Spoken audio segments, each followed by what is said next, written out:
Cayetana. ¿Otra vez te has echado tu mujer de casa, compadre? Otra vez, hijo, otra vez. Por eso tú y yo nos vamos a tomar un vermú. Y luego nos vamos a ir a tomar una cervecita. A la salud de mi ahijado, que mañana es su primera comunión. No, yo eso hoy no puedo. Tú conoces muy bien a mi padre. Español, de derechas, heterosexual, taurino y del Real Madrid. Tú procura no cagarla. Pues yo tengo que recoger traje de la tintorería y luego derechito para la finca. ¡Es que tengo que llevarme el traje! Gitana, llegando soy. Como tú no estés aquí ya, le cuento a tu hijo la clase de hombre que eres. Ningún problema, tu compadre va contigo. Y después te va para la finca y entre medio te hablo de una cosilla que te tengo que hablar. Que me metió en un negocio.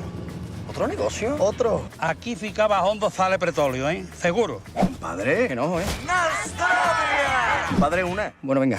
¿Y el coche? El karma, compadre. Te quiero aquí ya. En menos de media hora estoy allí. ¡Corre, compadre, corre! ¡Dale que nos coge! Euroferia. ¡Yo soy español! ¡Español! El mundo es suyo, eso es así. El mundo es suyo. ¡Mira cómo los huevos!